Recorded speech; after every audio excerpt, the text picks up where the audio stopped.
Hey, yo, Rick, let's ride. Let's ride. Hey, it's your pals back again With another installment. of the Pals Podcast.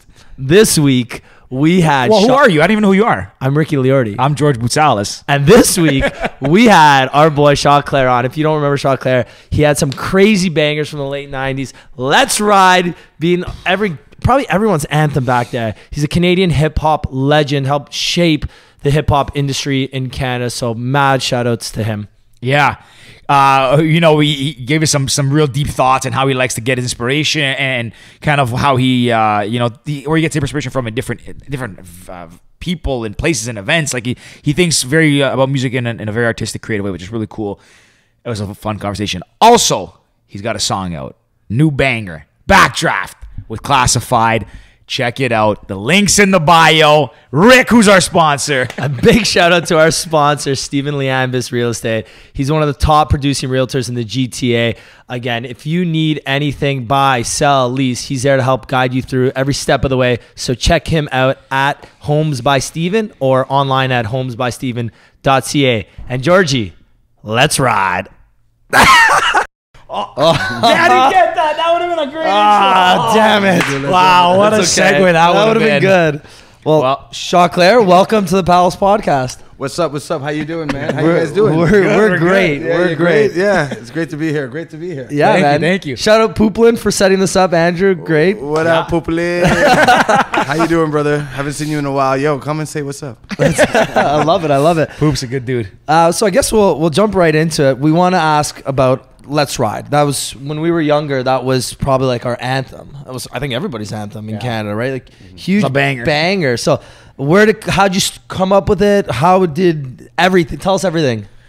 Pretty much. Okay, so before it shut down, I think me and Socks and Cardi, we used to always run around with each other all the time. How we came up, and we were there, and I remember we were in the parking lot.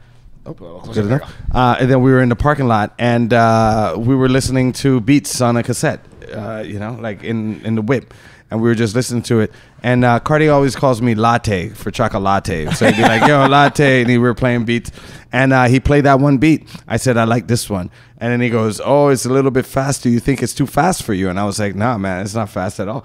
And then he goes to Socks. He goes, okay, well, if Shaq's going to go and record on this track, make sure, Socks, you're in there to make sure there's no voiceover, whatever going on, and whichever. And that's why, which is funny, it was like an inside joke for us, but that's why Socks is on the front of the track.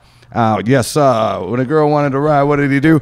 Because he was there at the studio when we did it. Cardi was like kind of, challenging me to go and sit there and do something great on that beat.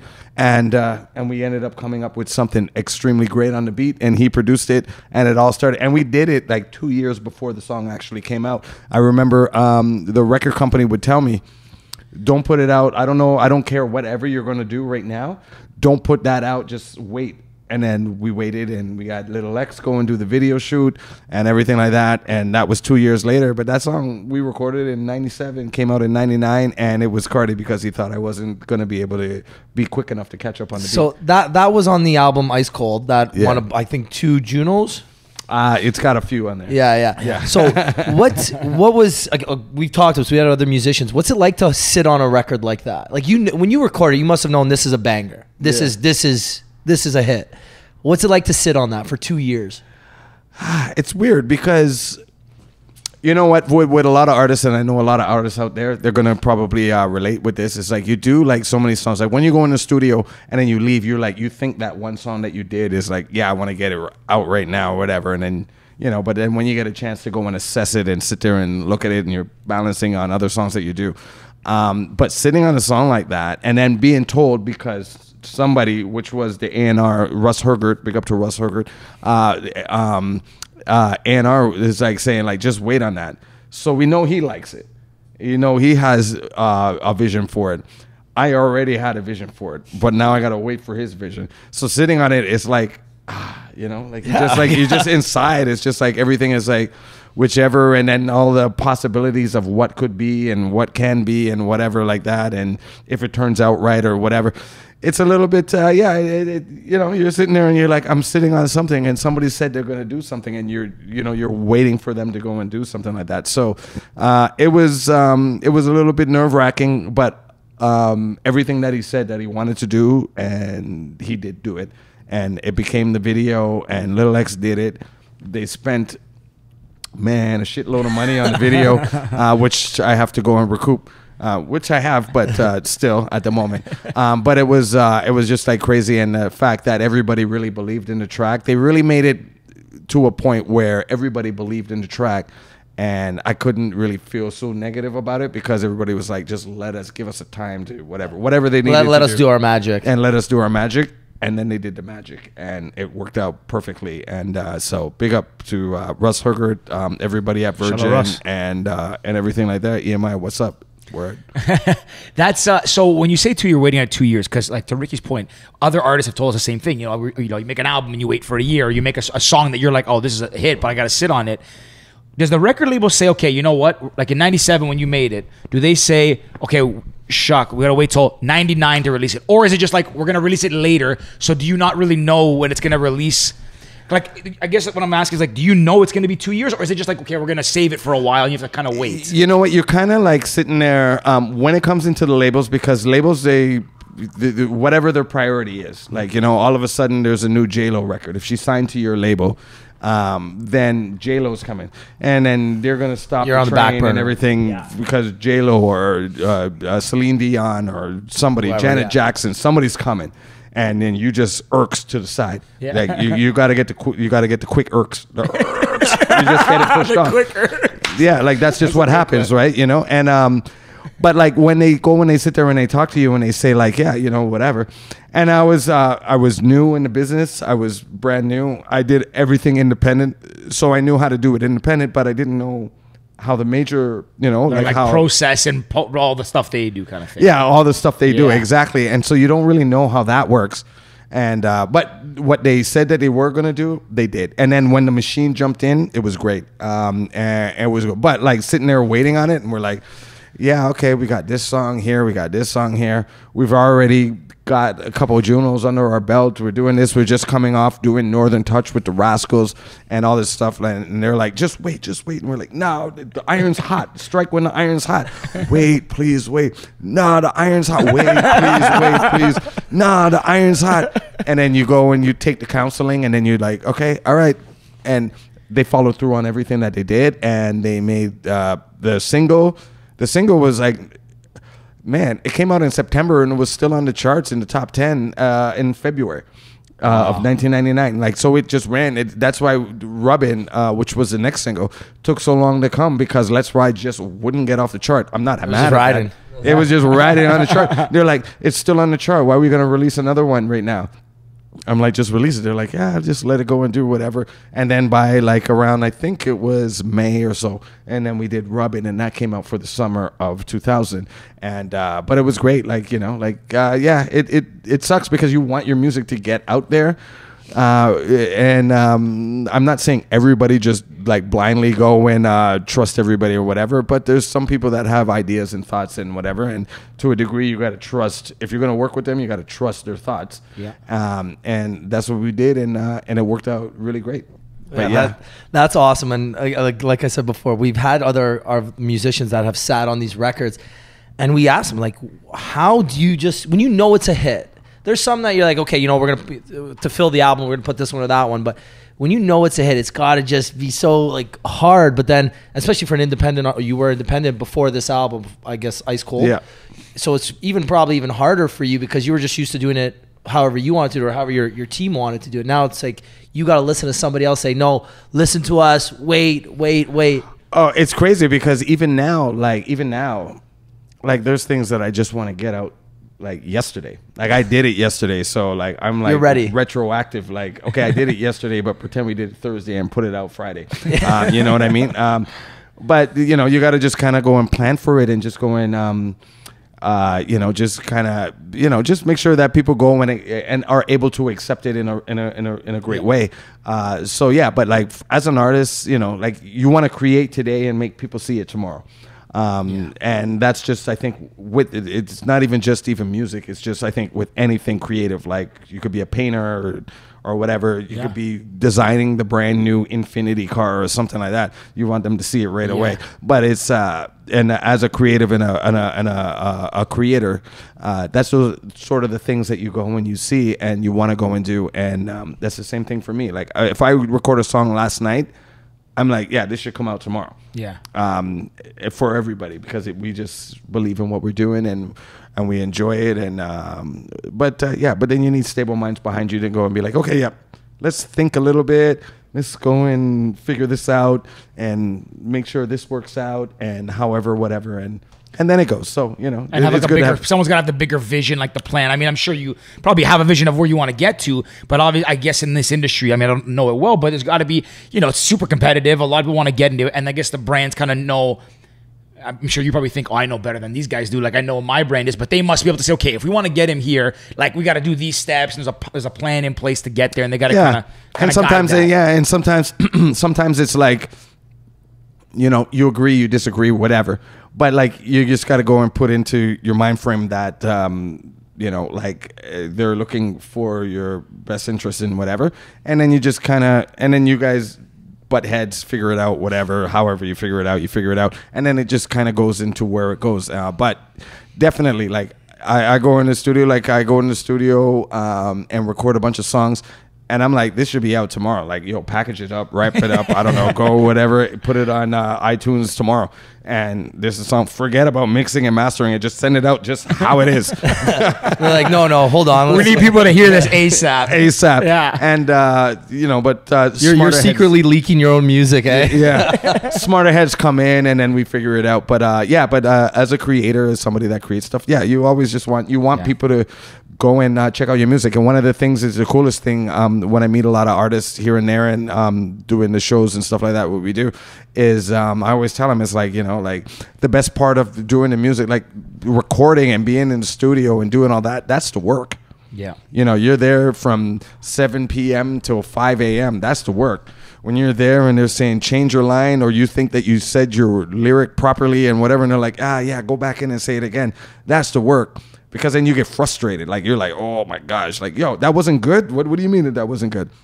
But then when you get to go, once the work is done, and you get to go on stage and perform it, and then you watch people sing back your words, that's the fun. That's the great part. And if you don't do that work, then nobody's singing out there. Yeah. So that's the one part that I appreciate, because even like last night, like I'm doing songs like Rubbin' or Let's Ride or whatever, or Turn It or Light It Up.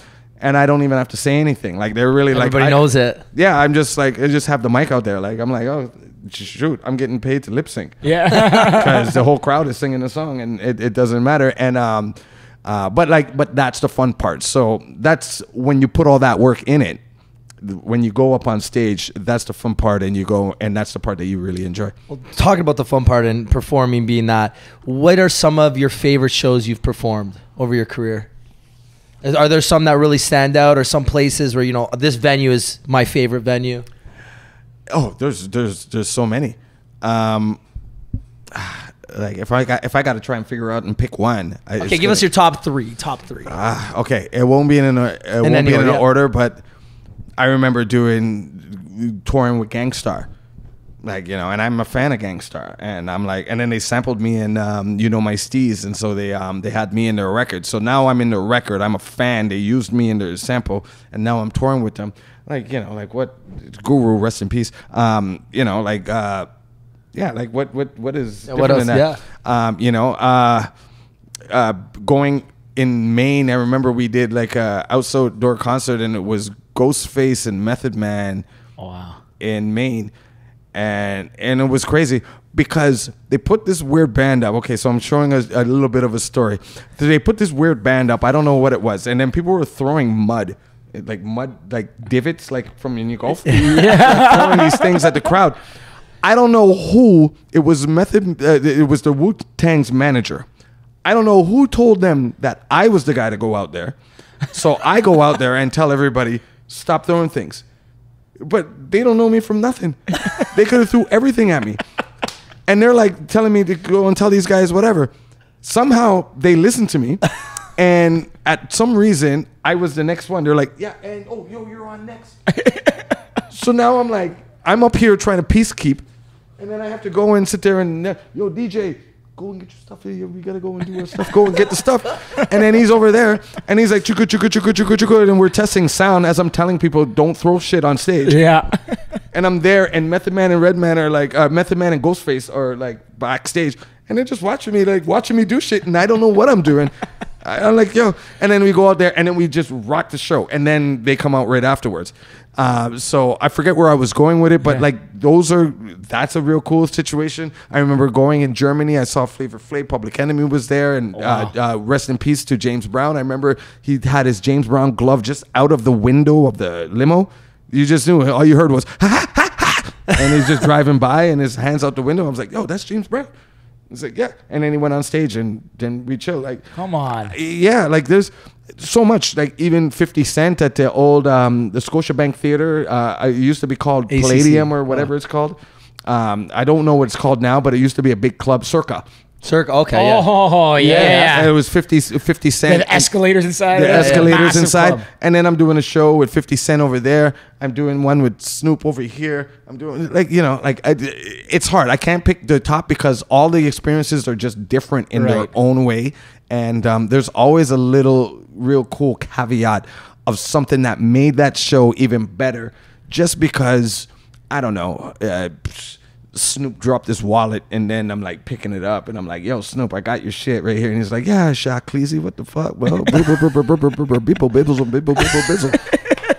and I give him his wallet, and I'm like, yo, I just didn't want you to lose it. And then, so that's a really great experience for me because I picked up his wallet. Yeah, you know, like he could have lost his shit, and he would have hated it. So I guess I guess what we kind of grab from that is like for you, it's not really like, or maybe part of it is the venue, but the ones that really stand out to you are something that, like you said, something that some caveat or some random thing that happened in the show that kind of stuck with you. It's always going to be the shows are the shows because you just get so programmed. So you're just like show night. Like if let's just say your show starts at 9 o'clock every day, so by 7:30 you're in program.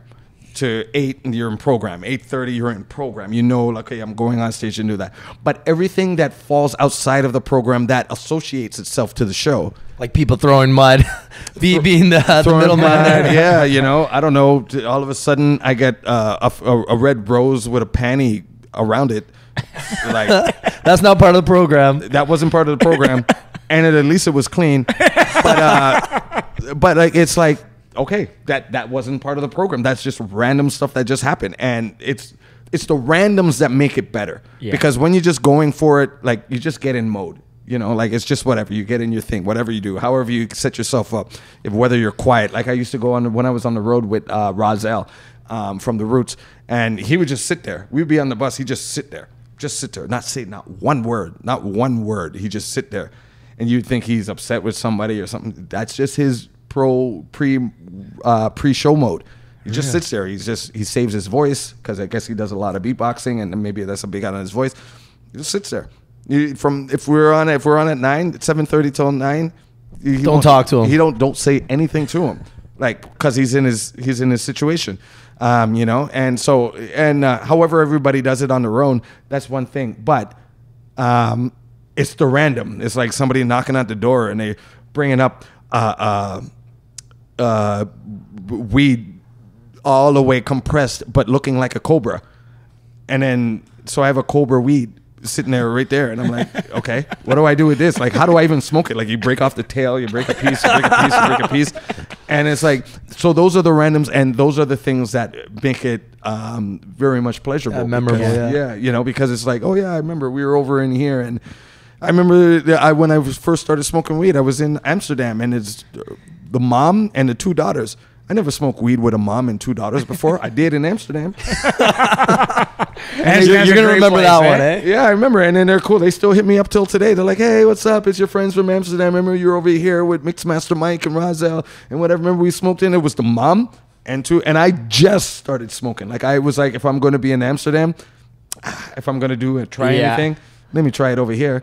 And yep, and it was me and the mom, and we're still the 2 daughters and her. Keep in touch though. Yeah, that's so crazy. Yeah, we still stay in touch, and it's cool, and that's the randoms that make the Yeah. situation's different. You know, the show nights you just get in program. The program's the program, but it's what happens. It's what happens before, all- after, or during. before, That's after. unexpected. Yeah. and that's the great stuff because that's just how it is. Who's been of the people you've kind of you brought some names up, you know, that you've toured with or played with. Who's one guy or one guy, one girl, whatever, one artist that you got to perform with or meet performing that left a real memorable impression on you? As far as performance, that's a good one because there's a few of them out there. Performance and personally. Personally, one of the ones is definitely going to be "Oh Dirty Bastard." ODB. Yeah. I remember I bought that. I had my mom buy me that record when I was, I don't know, like 7 or something. Explicit, you couldn't buy that. Yeah, I in the store, couldn't right? buy it. Walked into those HMV? HMV. That's it. HMV. What does HMV stand for? Home Movies and Videos? Is that what it is? I don't know. no idea. Actually. I don't. I know. remember would make going like the sense. purple sign. That's crazy. Yeah. That's a I gone. went I used to go to into the mall. You Yorkdale. go to the mall. You walk in, Yorkdale. get like a record, and those are just gone. Yeah, off I used to face go of to the earth. Yorkdale and buy it right before the subway at Yorkdale. Yeah, I remember before Ice Cold. So when I was doing What It Takes with me and Julie Black, 333 Young, the HMV on Young Street. Yeah, the big I remember one. doing like an in store there, and we did that. What was your question again? Your thing is like which was Memorable people. Oh, yeah, it's Old Dirty Bastard. Yeah. he, you know, like whatever your thoughts are of how you think who he is, like, you know, you might be being able to walk into a studio session and be like, oh, this guy is, you know, you just have a perception of how it's going to be. He's the coolest person ever. He like sat there and it was me, Socks, it was Big C, people from Virgin or whatever. But yeah, like he was just so cool. Like it was just, it was not what you expected. It was like extra cool. And we did Suave Dirt Dogs, which is out there right now. Go and pick it up, check it out on Check it out. Suave Dirt Dogs, me, Socks, and ODB. It's out there right there on all platforms. You can go and check it out. We'll And- we'll add the link in the description too. Also, Oh, check it out. okay, yeah. Apple, Spotify. Apple, Spotify, Tinder. We know where his head's at. Sorry, that was my Frankie Knuckles coming out right there. But it's out there. But yeah, it was like recording with him.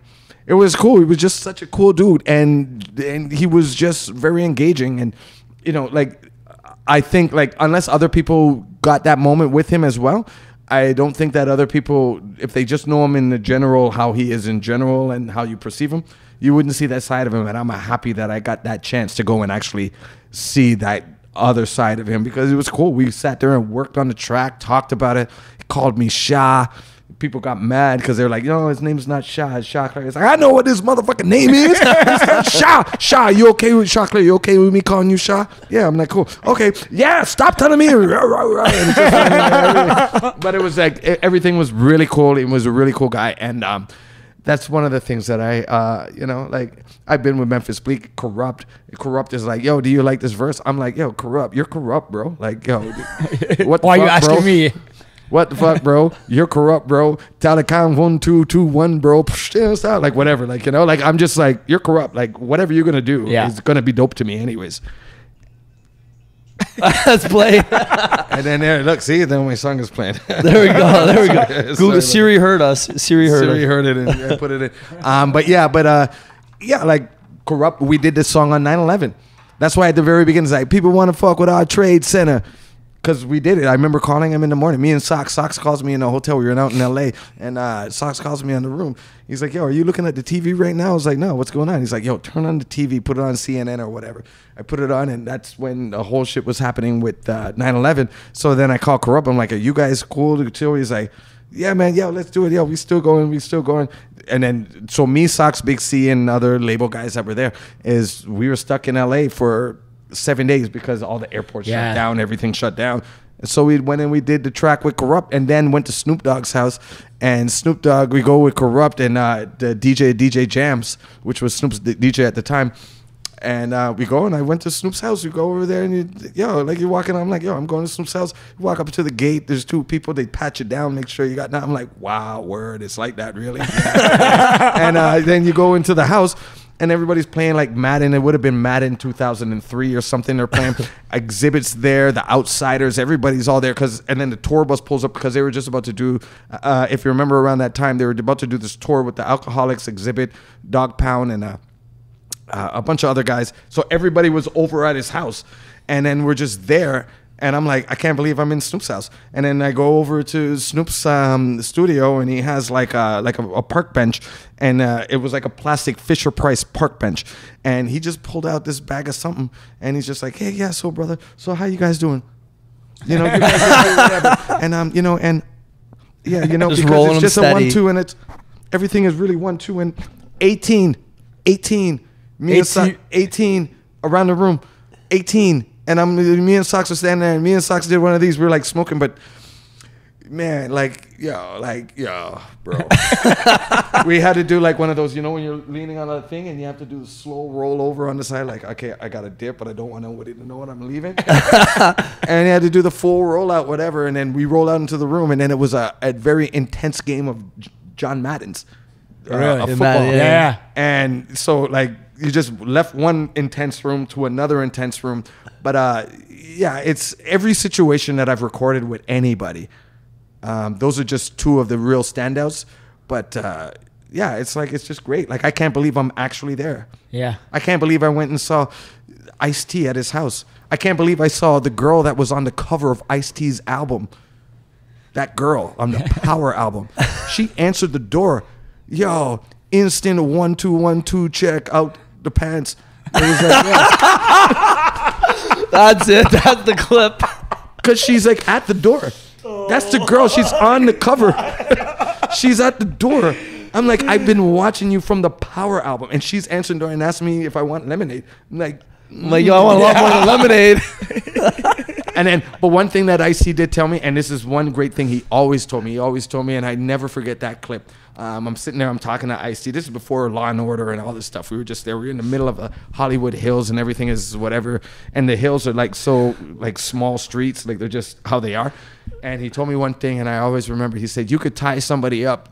It was weird that he said it because he was gangster back then. But you could tie somebody up, tape their mouth, tie their hands, tie their feet, do whatever, and they can still criticize you with your eyes. If they don't like your shoes, they can look at you and be like, So you could do all of That's that. interesting. It's so hard for somebody to give you a compliment. It's so easy for somebody to go and criticize you. And he's like, that's the easiest thing. And a lot of people will take the easy route. And I remember that, and it stuck with me from that point on. That was one of my greatest advices I ever got. I got it from Ice-T. That's crazy. I never realized true. that you can criticize someone with your eyes too. Like You just look at them and be like, you give them a side eye. Man, it's like even with these masks now, everyone's wearing masks with COVID, and like people say, oh, I don't know if someone's smiling or if they're angry. I mean, it's like, no, you can tell by someone's eyes. If someone's mad at you, you can tell. If someone's happy with you or giving you those eyes, you can tell. Yeah, 100%. Yeah, exactly. I get those eyes. Yeah. These eyes. I wanted That's to a add, great movie, a great song, but the movie reference yeah, too is great. I wanted to ask, you mentioned Cardi and Socks a lot. How'd you meet them? Because you guys, if I'm not mistaken, kind of came up in the Toronto hip hop industry together. Yeah, well, okay, so my friend Ramon, we went to high school together. We went to Pope John Paul in Scarborough. And he just happened to live in the same neighborhood over by Port Union, in the Scarborough area by Port Union. He just happened to live by Socks, and he would be like, yeah, I know this guy that makes music, and he's good. His name's Socrates, and whichever. And this is going like 91, 2, or something like that. And it was like, yeah, okay, cool. So he connected us. I remember he was, there was a record store downtown that everybody used to buy their vinyl from, Play the Record, and Play the Record and Tracks. Play the Record's still around, isn't it? It's on still Queen around. Street. It's, Or no, it's on Spadina now. Spadina. Yeah, but yeah. it used to be at Young, and then Tracks was just up the street from them. So those are the two. They had the big rounds. No, that's Sam the Record Man. That's Sam the Record. Yeah. That But was they were somewhere like, else. if you were like a hip hop guy or whatever, those are you went to those two stores. Yeah, you went to those two stores on a Tuesday because they got their shipments in on Tuesdays and Thursdays. And if you went there on those days, and I always used to tell people, because I was a DJ back there, I used to DJ music, you always had to buy 2 copies. So they get like 100 One More Chance Biggie singles. They were gone in a second. People would be there from 7. When's your shipment? And they would wait. And then they would be like, oh, okay, I'll pick up the record. So if me just strolling in at like 7:30, if it's there, I'm lucky. So I used to do that, and I would see Socks record, and he was with Steppin' Bigger, which was a record company that Play the Record started, which actually had Mastermind as one of the people back, Alex, Greggs, all these guys. They were like starting up a label. He had his own situation where he could press vinyl in the basement. We used to go in the basement of Play the Record, and he would press it. I was actually even trying to get a record deal with them one time because Socks had one. But that's how I met Socks. I met him through my friend Ramon. And we just became friends, and we used to go and do studio sessions. He had this nice '89 Mustang, and we would just go and drive. I didn't realize that he needed glasses. We had this Don Valley Massacre situation I almost have. I was like, yo, you can't really see. He's like, yeah, I need glasses to drive. I'm like, yo, bro, you've been driving all this time. And you had no glasses, and we're driving on a thing, and you're driving like 140 on a Don Valley. Like, bro, like... Well, 140 on Don Valley is unheard of. Yeah, especially nowadays. You can't go more than 80 on that thing now. Yo, that's a straight blouse conversation. Yo, blouse, brethren, what you doing? But we became really good friends, and at first I was, paying him for beats and whatever, and then we just became friends. And we lived in Scarborough. We were one of the ones, Cardi and all these guys, they all lived out west, like Eglinton West and West Side. It was just me, my friend Ro Dollar. We were all the ones from Scarborough. So me and him became really cool friends, and then we just started working on music. And then through him, I met Cardi, and then we did whatever. And then there was this one time where me and my manager at the time, his name was Day, he came up and he was, I remember going and dropping tapes off at, over at record companies like EMI, BMG, Universal, whatever, Sony, whatever. And we were like, yeah, man, no one even really pays attention. A lot of times, there's that one thing, who said it? DMX. I was just watching DMX where he gave his tape to Wendy Williams, and he was like, Wendy Williams drove off and just threw his tape out the truck. Like, he actually saw her throw his mixtape or whatever it was, his demo, out the window of the car. And it's in it's some Locks Rough Rider thing that's going on BET. And people would do that. You give them a tape, they just throw it in the garbage. They didn't want to hear it. And I was like, yeah, like there's nobody, if you don't know anybody, there's no way that you can get in and do whatever. And I just said, yeah, we should go and just start something on our own and let's just do it. And then the manager at the time, he wasn't the manager at the time, but he was the engineer. And he said, yo, are you serious about it? I was like, yeah. I was like, yeah. And he's like, okay, let's go do it. And somehow, in ways, then we started Knee Deep. Me and Socks got together. And Socks had Father Time at that time. Father Time was the song. I almost gave up on rap at that point. I would just be behind the scene person. And we had Father Time. But at that point, you always needed a B-side record. You needed something on the B-side. We had no artists. We were just guys investing in something. So, Shocks, you're a rapper. Do a song. Okay, so I did 21 years. And so that was the B-side. And that was just the B-side because we needed a B-side. Because that's just how it was. Yeah. Father Time was the record that we pushed, which got Socks signed to Warner Brothers, and then he was doing Batman with Arnold Schwarzenegger when he was Iceman. He was doing Mr. Freeze. He had a song called Freeze. He was doing these soundtracks for Warner Brothers, like all off of that one record. And then we're like, oh man, Father Time is doing really big. And then on 88.1 CKLN with DJ X one Saturday, 1 to 4, this one guy, I remember I was listening to it because we always listen to it as the only place where you would hear hip hop. And this one guy was like, yeah, the Father Time record is really cool, but you really, and I was sitting there listening to it. It was weird to me.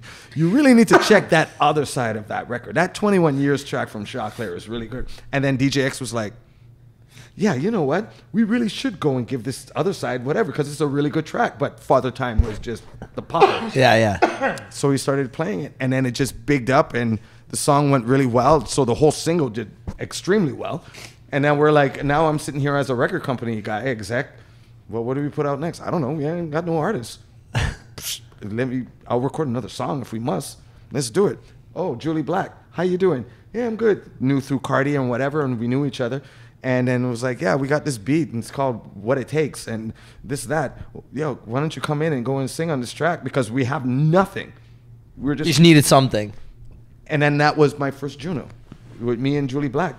And then we just built and built. And then it was like, well, I guess we should keep going because it's successful. Yeah. So let's do another song. And then we started putting out Cardi's first single, On With The Show, all these other records, Socks is California, Julie's what was the name of that song again? The Julie single with Rallyin'. Yeah. Rallyin', we put that out. We put out like 17 independent singles just because we didn't know what we were doing. We were just like, we need music. and we're just gonna do it. Drive into New York in a forest green caravan. 6 of you in the van. 6? What? 17. And then that one person would fart and shit up the whole car. Oh my gosh. No Taco Bell for you guys, eh? That's it. No, it was not easy, bro. And then, and then getting a hotel, and there's like 17 of us packed into a 9-seater caravan. You go into New York and go into New Brunswick, New Jersey to pick up the vinyl, to go to Brooklyn, to go and drop it off at Fat Beats, and to go to Beat Street and do all this other whatever. And that's what we did. And then just because of that, that's kind of what just helped and whatever. And then through all of that, that's how I met a lot of the guys, Cardi, Julie, everybody like that. And then we just called ourselves The Circle. They were figures of speech. I was a part of a crew called Paranormal. From Malvern and whatever, and we were just a circle of friends, and we just called ourselves The Circle, and that's just how it was. We were just circle of friends and circle, and we just started doing music together, and it was great because I helped put them out. Then I came out, then Cardi came out, Socks came out, Julie came out, everybody Solitaire came out, and it all started it just started on natural friendship. That's crazy. Crazy. That's really cool. I just said at the same time. Yeah. Because if you think about it, that's basically the start of Toronto's hip hop industry. It really kind of started at that point. Because before then, unless, correct me if I'm wrong, I might be too young, there wasn't much rap coming out of Toronto or hip hop coming out of Toronto. There was a lot of rap that would come out because they were always trying to do something. So who was your inspiration when you started? Well, Maestro's one. Maestro? For Okay. sure. Maestro's always going to be one. I even have it in a song with him. Like, I remember I had this, I was growing up at Markham Road. A little closer. Oh, is it close? Yeah. Me and my friend, his name was Chris Poole, and he was like straight, like he was I don't know how it sounds, but he was the most Italian guy that you could be. Italian guy. Wait, what's his name? Chris Poole? Chris Poole. So familiar. Poole is not an Italian name. Oh, but he was definitely Like that. If he Puli- wasn't, then I was Puglione or something. maybe that was his nickname. Maybe He that told was you. his That's nickname. Canadian name. Yeah, you Chris know, like Poole. Sung Yung Yap is Jimmy over here. But like it's just that. But that was his name, and Jimmy was his name, and he was a good friend of mine. But we used to go, and I remember he was so like he had. He had the shoe that tipped in a point, and it had the chrome front on the thing. He had the jacket off the shoulders in the back, the full Doug Gilmore mullet. He had everything going on, like everything Gino vibe, whatever. And then, so the funny thing is we were best friends. So here you got the super Gino guy coming in, and then I come in looking like Onyx or something like that, and we would walk together. And one of my very first concerts was going to see Stevie B, because he wanted to see Stevie B and Maestro at Canada's Wonderland at Kingswood Theatre. So me and him went there. We had $50 between the both of us and got to Scarborough Town Center and ran out of money. And then I had to call my mom, and she showed up and gave us some more money. And then we went and took the GO train, and we went there, and I saw Maestro right there. And I tell Maestro all the time, because I used to, when I grew up in Markham Road, and I would see Maestro, he would just be there. You'd see all these green Pathfinders, and then you would see all these dope state jackets. And I'm walking over at Markham and Eglinton, and I'm like, oh, Maestro's over there. Like, that was a big deal to me. I'm like, Maestro's right there. And whichever. And I was like, and I say it, back in '89, walking on Markham Road. Oh, man, I can't even remember the lyric, but I say it. But I talk about Maestro, and I always tell him that, yeah, man, like, I knew you before you knew me. Like, so for the fact that I see him now and we're good friends like this, it's like, man, like, I looked up to you. I would Tarzan Dan at the thing, at the Polar Bear Express, at the exhibition, and they would play Backbone Slide. They'd play Backbone Slide and Pour Some Sugar on Me, back to back. And I would sit there and I would just love it. There was this one guy that just knew how to do the Running Man. Man, he did the Running Man for the full 3 minutes and 30 seconds to Maestro's track. Just the Running Man. He didn't break into something else. Just a running man, steady, 3 minutes straight. That's a good cardio workout, That's a workout, man. Yeah, it was there. And like just everybody, like, like those are the things. Mishimi, like Mishimi. I had a super crush on Mishimi. And now that me and her are friends, and like if I needed to call her, I could call her. And then if I bump into her, I'm like, oh, Mishimi is here. And I'm like, man, oh, Mishi, you don't understand. Man, the thoughts I had about you. But hey, how you doing? But she's very cool, and it's just really cool to be friends with these people now. And so for me, I just appreciate the art. I appreciate, and it's not just hip hop. It could be any type of music. Like if Black Velvet, what's her name? That girl. What's her name? You know that song? Atlanta, yeah. What? Atlanta Miles. I bumped into Atlanta Miles. I was like, man, Black Velvet. Like, yo, how are you? And she's like, Black Velvet in a little bit. I was like, word. And I love it because I'm just a fan of music. Just, you know, like I don't sit there and take this stuff like lightly. I sit there and I appreciate the people that I interact with, whether they're musicians, engineers, producers, whatever it is. Yeah. Like they're all a part of what makes what I like music, the movies, whatever. They are a part of it, and I appreciate everybody's effort in it. And I don't take it for granted. I'm like, yeah, I wish you could teach me, and they do if we get to know each other. I wish you could teach me what you know, because if I knew what you knew, you know, like that would just be dope. Because I don't know how you do it, but you just do it, Sway. So who are some of the artists that you inspire you today, or who are some of the artists that you enjoy listening to today? Okay, this is gonna be weird because I have a very different type of music taste. Number one, I definitely listen to Biggie. Biggie's one of my number ones. I've always been a fan of Biggie from when he came out, even up to today. Jay, I listen to him. That's what Nas. Yeah, you know, these are like the ones that you would already know. But I listen to Quiet Riot and Bon Jovi and Aerosmith and Guns N' Roses and Nirvana and Green Day, and like I'm not complete 180. Yeah, like I listen to everything. You know, Rage Against the Machine. Oh, fuck you! You won't do what you tell me. Like that's like. Oh yeah. Oh man, Dan's gonna kill me because I'm probably gonna play it in the car later. Like that stuff. Like that is just like I don't have just one. Like somebody might ask me like, who's your favorite artist? I can't tell you because I might like this one artist for that one song, and it might be the one song that always pops up. There's this track with Smooth the Hustler, and it's called Broken Language or Broken English. That's maybe the one song that I know. But like, if you play it, you might think I'm the biggest fan of him. I just really know that song, but I love that song. Yeah. And so it's really hard for me to pick one. But when I can, it's just a lot of times it's just I just into artists. I just do music, whatever, you know. Like even acting, like you know. What's the line that Denzel Washington, Godzilla ain't got shit on me. King Kong ain't got shit on me. Yeah, that's huge. Yeah. Like if you're in a situation and you actually figure that you could go and actually say something like that. Training day. Yeah. That's a hard line. Like if you say that, like, you know, that's a hard line. I appreciate stuff like that. So yeah, it's so you appreciate like the art and the time and the talent that goes into it. So when you say like Green Day, Rage Against the Machine, like back in like, you know, not as much now, but when Green Day was big, like we grew up on that too. They were the shit. They were everywhere. Yeah. So like you can appreciate the talent and the time that goes into it, and like so you kind of I guess you can take things from every genre, different bands, whether it's one song, their whole album, whatever it is. Like you like a little bit of everything and get inspiration from it. And then and it doesn't have to just be like strictly against to like music or whatever. It could be anything. Like I like a guy that could build like a dope ass bike, you know, and I'd be there and I'd be like, man, that bike is dope. Like. I couldn't do it. So I appreciate the fact that you can do it. And, you know, if you want to give me the bike too, I'll appreciate that. but like, I just appreciate the fact that that's your talent. That's your talent. That's your skill. Craft, and that's what you do in your craft. And I can appreciate people on their own personal craft. Like, you know, like even watching the news, like I'm like thinking, I wonder how they memorize all their lines when they're saying that, yeah, you know, we're over here today at the White House and they have their whole script. Like, the talent for them is to remember what they need to say, their points they need to say, and what they say.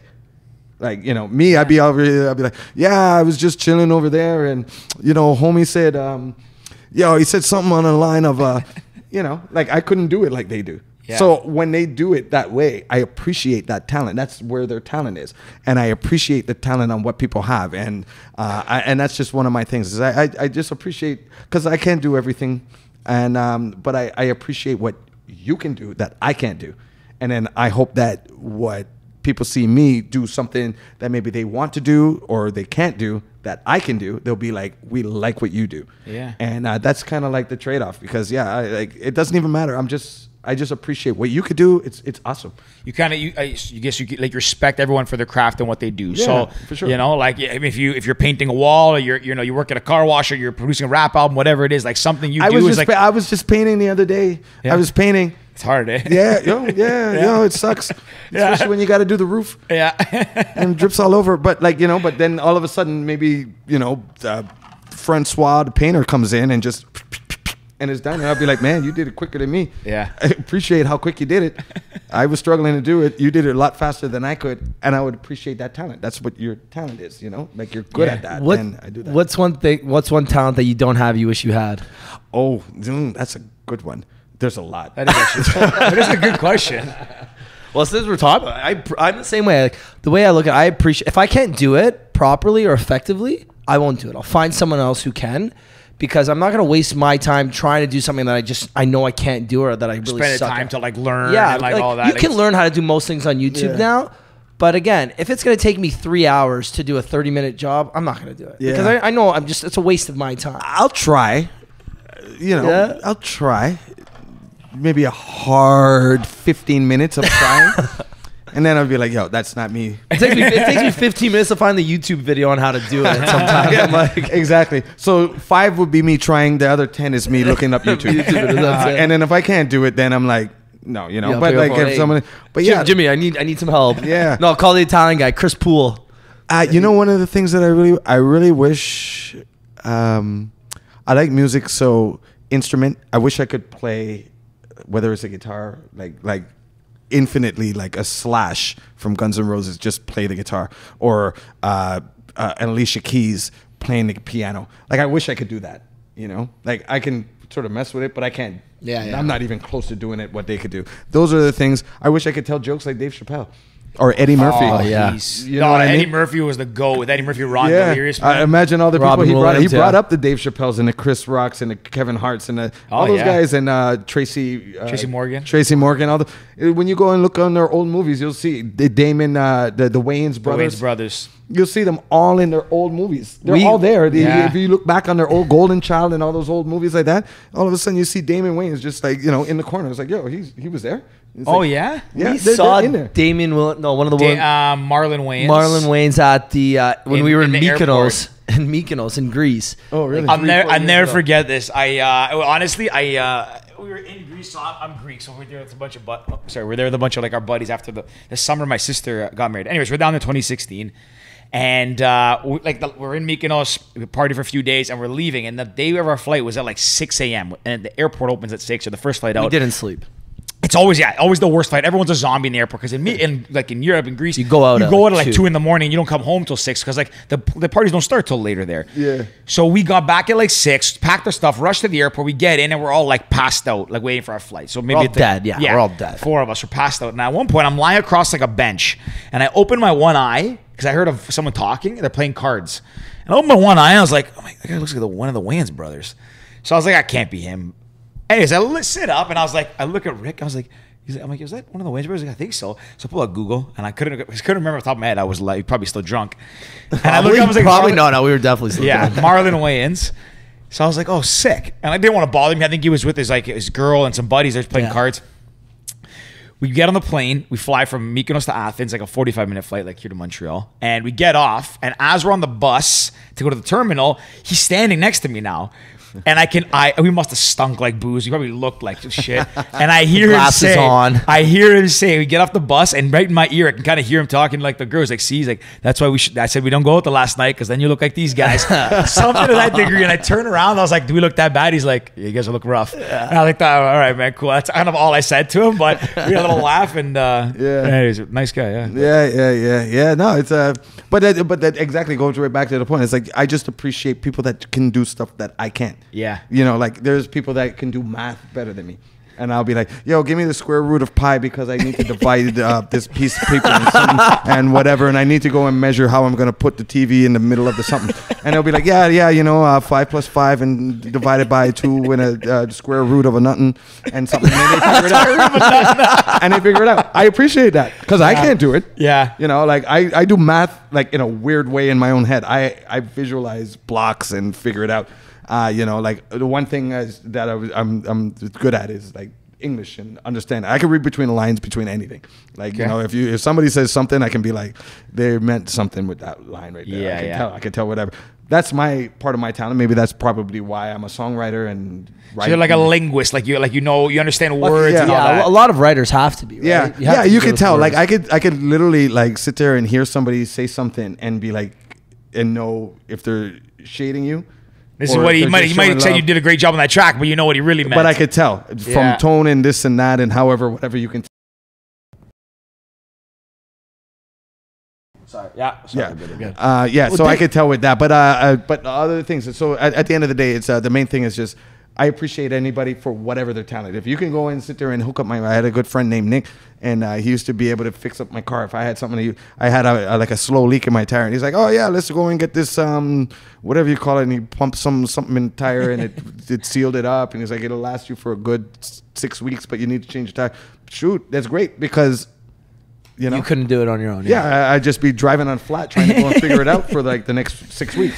Yeah. You know, so I appreciate people's talent on what they do and stuff they do. I'm gonna steal one of Rick's questions here. What's a secret talent that you have that people wouldn't know you had? Or is there something that somebody, like, if I look you up on Wikipedia, I can probably find a lot of stuff you like or do, and like, you know, so write up on you. What's something that people wouldn't know that like you can do, or that you like?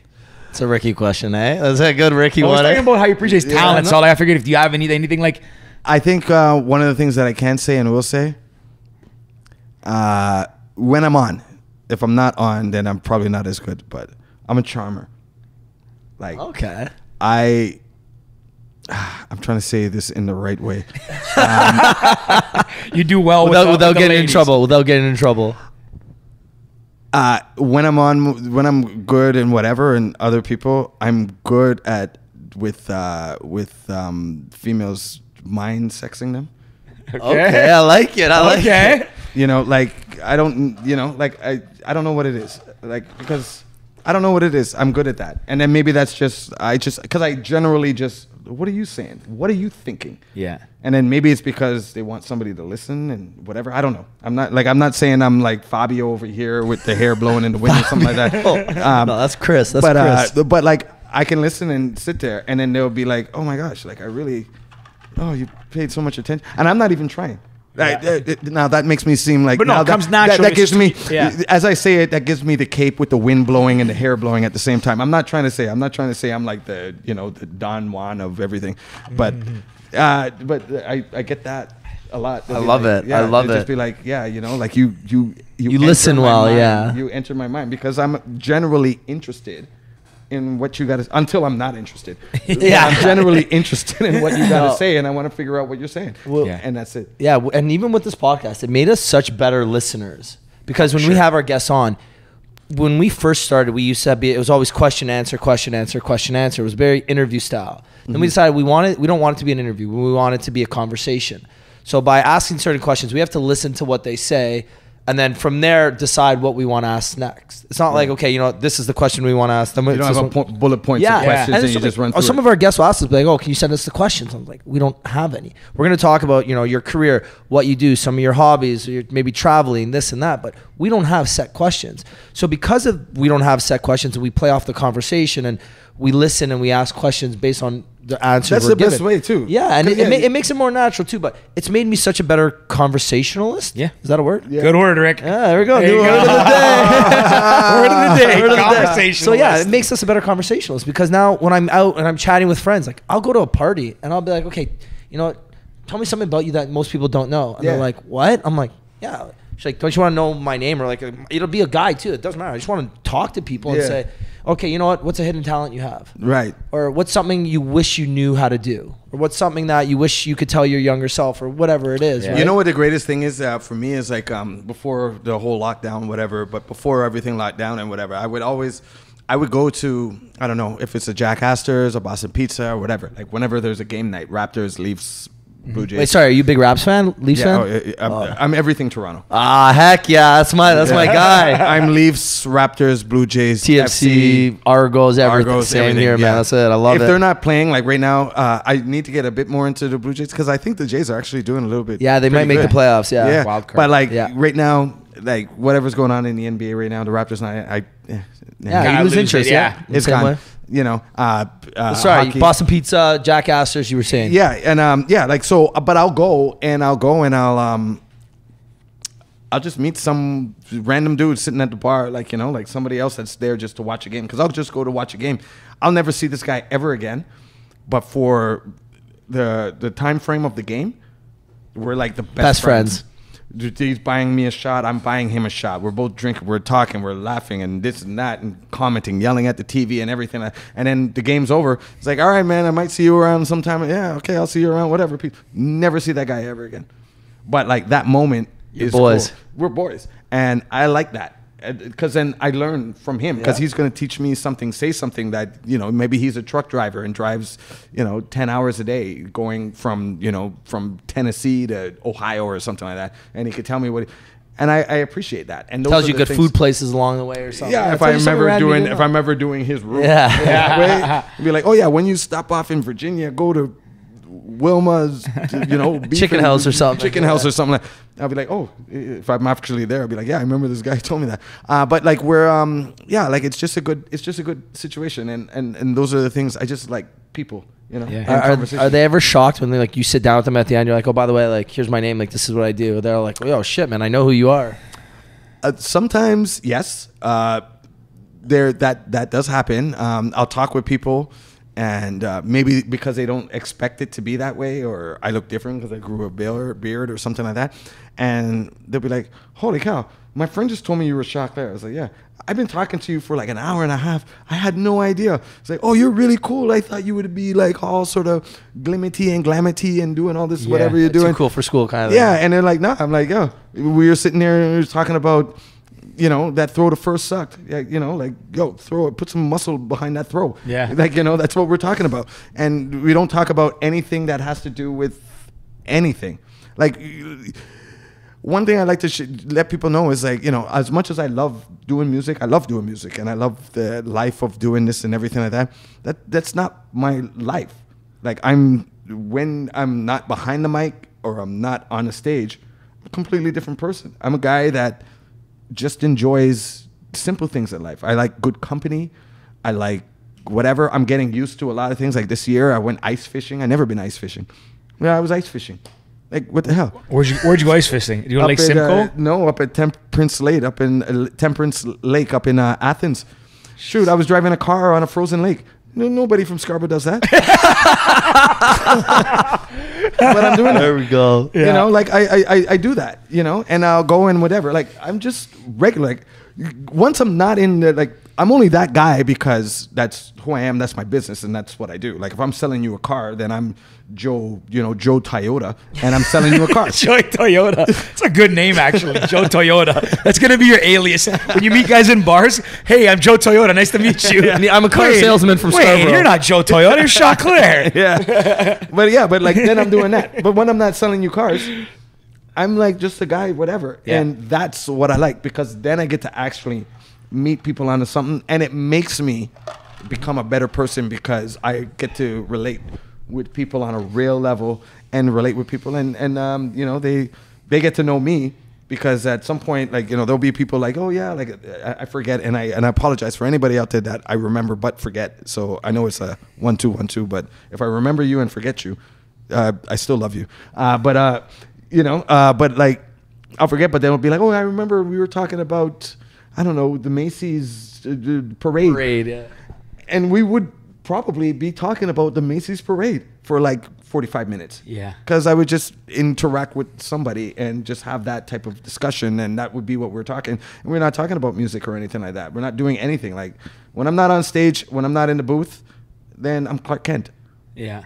No, Joey Toyota.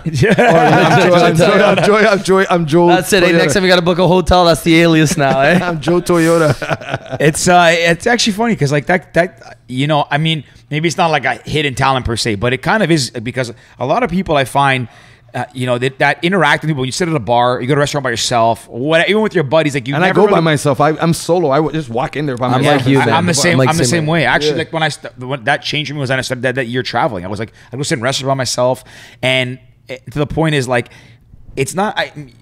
maybe it's not a dead art, but a lot of people won't just like sit down and like, hey, what's going on? Because most people, you know, when you're by yourself, you pull your phone out, read an article, scroll through social media. It's something to keep yourself busy so it doesn't seem like you're like lonely. But I honestly think that like some of the coolest interactions, the stories you meet, just you sit down and you say hi to somebody and who knows where it comes from. Yeah, exactly. And then you know, you don't have to spark up and have like a 20-minute conversation. It's like you're there, you're here. Okay, I'm on my phone. It's here. Oh, you know what? Guess what? You know, Lowry just hit a great 3. Oh, great. Yeah, great. Yeah, he should keep doing it. And then all of a sudden the conversation starts. Yeah. And then all of a sudden you and him are just commenting on the game. And then, you know, I don't know. Next you know, you're 8 drinks deep together. Yeah. Like, Leafs, Raptors won. Yeah. Yeah, you know, the Raptors win. He's telling me about his Kyle daughter. hit a home run. Yeah. His daughter that doesn't go to school every day or something like that. Like all of a sudden we get into like a whole bunch of situations. Stuff, yeah. Yeah, but you know, but I will never see that guy again ever. But that moment in time was amazing. You know, like I won't know his name. I'll just remember The essence of a conversation. The essence of everything. I was at Wild Wings and this guy came up and we were watching the Raptor games. We cheered. We had like 4 shots and he bought me a beer and then I left and see you soon sometime. And I've never seen him ever again. Have you ever bumped into anybody that you've met? Like, have you met someone at a bar or this? Like on a one, not like... Yes. It was this one girl and she was hitting on me all night. And I was trying not to be there. And she was a little tipsy. And we all were, you know, but, you know, she would... You know, when they just put your hand on your knee or they grab your little roll on the side here or something like that. And then I saw her again, and then but she was with like I don't know. It was weird, but I don't know. We waved like we knew it was like we didn't acknowledge each other. You knew what it like was, that, but we were like, I know you, like it all in the eyes. I know you, you know me. It goes back to the beginning. Yeah, you could tape someone up, tie them up, but you can tell, you can make contact with the eyes. Eh? And that was it. It was like, I remember you grabbing my rolls. And she's like, oh yeah, I grabbed your rolls. But it just sucks that I'm with my husband of 25 years or something. Oops. You were having an off night, whatever. I'm kind of joking on that. I don't know if it was her husband or 25, but like I just remember, like you just remember him. You're like, I know you. Where? I don't know, but then you see in the eye connection, it's like, and it connects. We know each other. In those eyes. Yeah. So, but that's great too. Yeah. Because then now you're like, oh yeah, I remember. Like you have. It's just like a cool vibe. It's like you just have that situation. It's like, yeah, I was over at this bar and I met this person and I now have some type of you influenced my life in some way. Mm-hmm. You know, like whether it's just through that connection, kid, you know, whether it's whatever you said or that small little something, but I remember you, you know, and so if I didn't remember you, you had no influence. If I remember you, then you had some type of impact of. Well, we hope you remember us. Oh, I always gonna remember. This is good. I actually have one more I want to ask because I think we're kind of like we're nearing the point where we get to, but.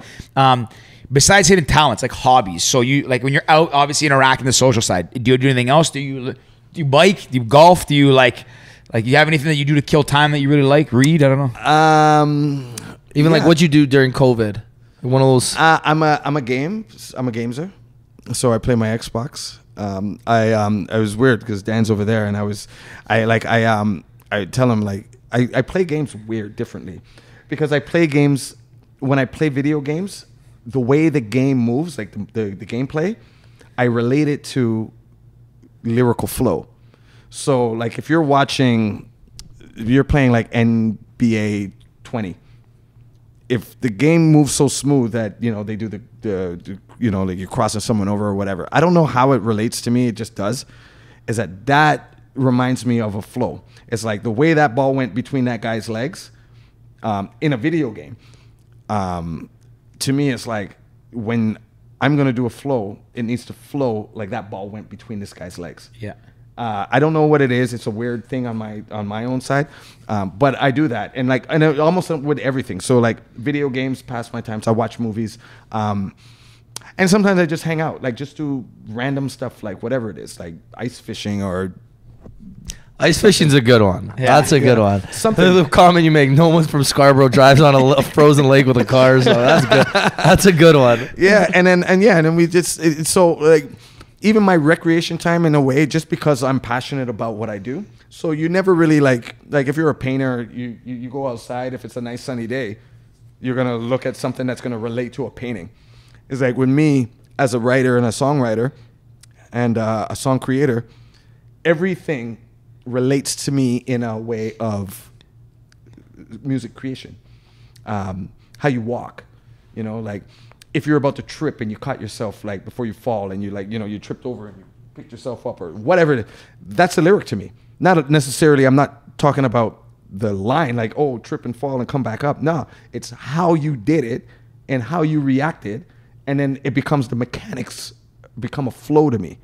And then I'll be like, so if you're tripping, you're like, up. And I'll be like, walking up on the spot, then I trip and bounce back, but up, bend back up in the like, you know what I mean? Yeah, The rhythm of it, the flow, like the flow. It so I put it into cool. that. It's so, but so I've come to go and understand that I want to go and like make sure I do more things like that because number one, I just enjoy it, and because I don't believe like I think that there needs to be like that one thing like, you know, like Scarborough man don't do that. No, you know what, you might like actually sitting there and hugging a panda. Like it might just be cool, you know, like nobody hugs a panda. If there's a panda in it, it's nice. Hug the panda. You're saying do more stuff like out of your comfort zone. Get out there, try things. Yeah, because then it relates. It's just for me directly. It relates directly into the way I flow. Yeah, because I would see like, you know, like if I ever hugged a panda, I would figure out a flow to explain how I'm hugging a 100%. panda. Hug It's like there's a it seems so sick. I would love to hug a like panda. a flow is definitely coming out of the ice fishing experience. Oh yeah, and there's a lot, and I've really been not to stroke my for own Scarborough goatee. man to drive on a frozen lake, ice fishing. Yeah, frozen lake ice fishing. Yeah, pull out the carp, like, you know. Like, Pull out the carp. Oh man, it's too funny. Okay. I wanted to ask, what's next for you?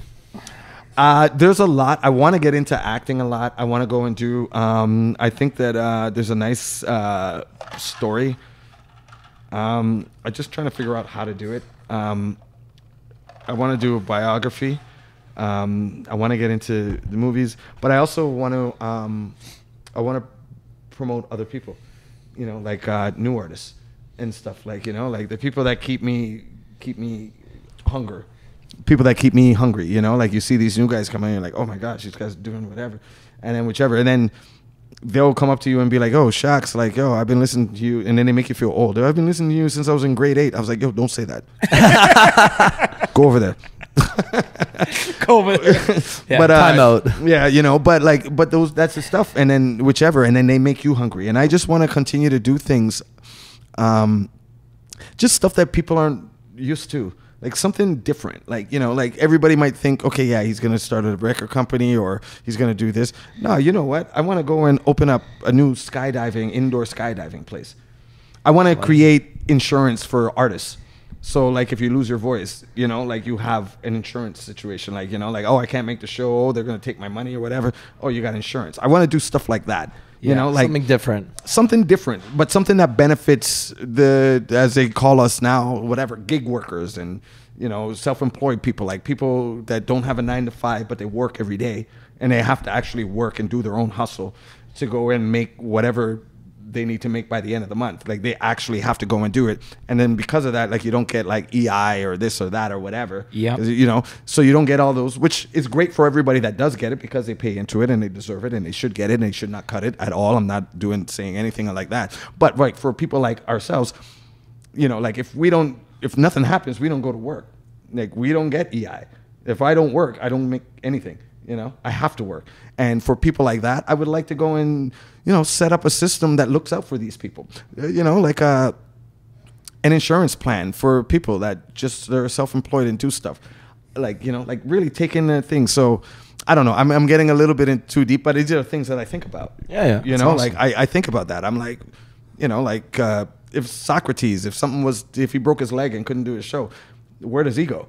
Yeah. You know, there should be a situation and a system that's set up because he has whatever, and there should be a plan that goes and figures it out. I don't know what it is. I don't know what it is, but I want to do it and put it together and make that, you know, dental plan. Like, yo, you know, there's an artist dental plan. Should go through SOCAN. There should be an artist medical plan. There should be an artist whatever. Like these are things that I think. Stuff that you can help. It's kind of for the betterment of the industry and the people, and like help people give back to them a bit. Yeah, because well, imagine, look what happened. Like I remember me and Dan, we were like sitting there planning everything in March. Like we were like the beginning of March. We were like had like 6 shows lined up. We had my birthday was coming up, and this is coming up. We're about to do this, that, May 8th. everything shut down. So now what do I do from March till August? You know, if there wasn't something that I was able to go and work out with, if I was like another artist and that's my situation, even if I was a cover band, like imagine if I was a Tina Turner or a Def Leppard cover band, and that's where I make my bread. What are you doing between March and there? True. Yeah. There should be a situation that sets it up between the artist community. I don't know, exactly what it is. I'm still thinking about it. But like, these are things that people don't think about because everybody thinks they're going to go and be a super artist and be rich forever and tattoo their face and like they never have to work at Walmart or whatever. You can't work at Walmart with, with teardrops and a whole bunch of bitches, we know bitches ain't shade on the front of your forehead. Where are you gonna get a job? But that's how they believe, right? And then that's great because they have that ambition and they think they don't need to do anything. But those are things that we should actually be setting up because if there's something happens and everything shuts down, there's at least something. And the structure is what needs to go and do and be dealt with.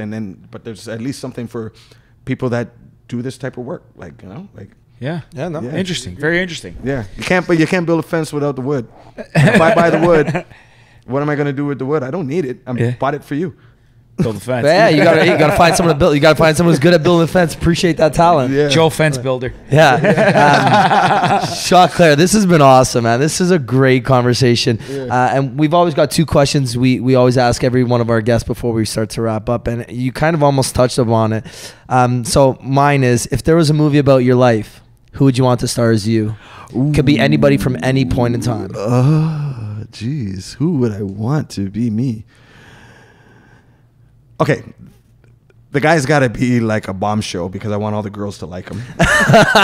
Because in that way they'll. No, well the writers they would write you good. Don't worry. No, I know, but you'd have charm. You'd have charm. If everybody if it was, let's just say whoever it was, if they're playing me and all the girls are like, oh my gosh, he's so hot, I'd be like, yeah, that's me though, bitch. Actually, sorry, I didn't mean to say bitch. It's okay. But it would be like, that's me. So I would like that.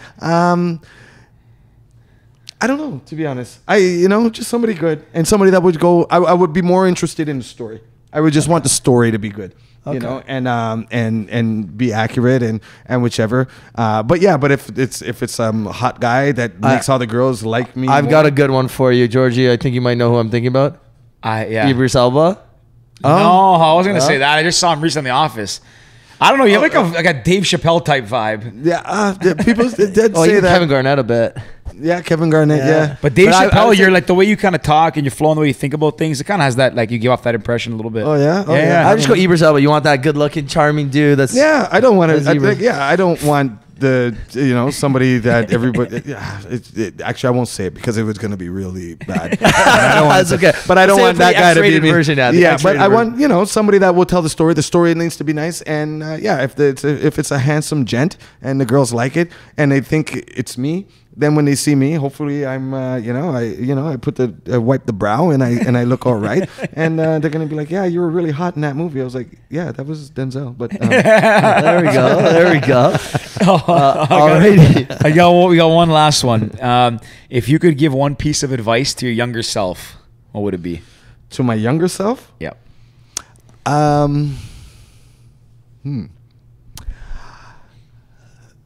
I think I already gave it to myself. Number one would be believe in yourself. Don't give up. Things, you go through stuff and you got to always, nobody's going to believe in you more than you do. So if you don't show off the fact that you believe in yourself, then what you give to other people, if you give that image or thing of like not being strong, then people will take you in that way. So if you give off, and not arrogant, because there's a difference, right? So if you give off like you're confident and you're a confident person and this and that, then people take you as that. Like when I did the track with ODB, he just was ODB. Like there was no, like I couldn't try and put him in a box. He came with the box and the tape on top. Like he was ODB. That's the package. I can't change that.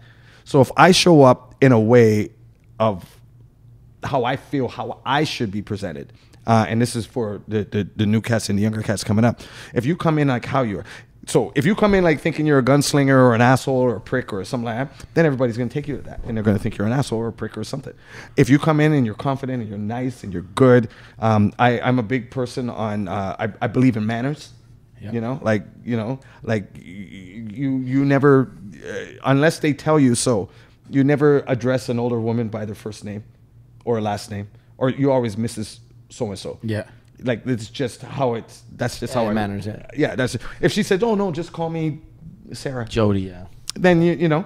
So I just think it's just have confidence in yourself. Always listen to people. Don't be afraid to take criticism, even however you take it. Even if you don't want to take it at that one moment, like if you don't want to take that criticism, you could be like, but then on the next day, let it soak in. Think about it again, and take it in. And then you take it in and whatever, and better yourself. The main thing is just to always try to better yourself. And nobody's expecting you to be number one, because nobody's number one. Everybody's but you should be number one to yourself. Yeah. And those are the things that I think for new artists. And do yourself. Don't copy. Because if you're copying what's ever there, you're following a trend. By the time your stuff comes out and you're on that trend has changed. And it's something. So now you're lagging behind. Be the person that creates new stuff and maybe creates a trend. Or you're just even in the float. You know what I mean? Yeah. But like, believe in yourself and do that. Have confidence in yourself. Listen and be nice to people. Treat people how you want to be treated. And you'll find that, give yourself a great reputation. Don't be an asshole. Yeah. Really, don't be an asshole. Everybody hates assholes. Yeah. Assholes are full of shit. I love it. That was a great line. There's a lot of good points on that, and I think that's a good way to start wrapping it up. But Choclair, you've been amazing. This is a great conversation, and if our listeners want to hear more about you, what you're doing, and how can they find you? You can find me on Instagram, Choclair Official, Facebook, Choclair Official, YouTube, Choclair Official, Twitter, just Choclair. We have a new song. We just shot the video. We just finished doing some touch-ups to it. It's called Backdraft. It's me and Classified. Me and Classified have an EP together. Okay. That's coming out. So we did Hurt Everybody that came out in November. Then we had to pause because we were going to release it in March, but then all this other stuff came, so we had to pause. So right now we're picking it back up. We just shot this really, really dope video by Lee Solo. And he shot it, and it's called Backdraft.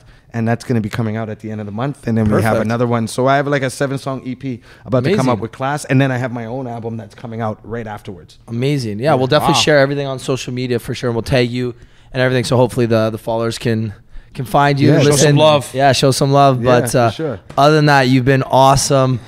Yeah, man, this was dope. This was awesome. Thanks for joining us. No, dope. Thanks for having me. Yeah, appreciate you coming in the studio, and we'll make sure we come check out one of your shows coming up. Absolutely, definitely. The next time we're going to do some stuff in the city, you guys make sure you guys come out. Make sure you have nothing to do the day after, because it'll be a late wake up. Yeah. But come on out and let's go and do it up. We'll have a great time. We always have a great time, and our vibes are just always on. It's always on a level up. Yeah. It's always good times. We don't do negative. Good vibes only. Only good vibes only. I love it. I love That's it. All right, I guess on that note, signing off. Peace, guys. Cheers. Peace.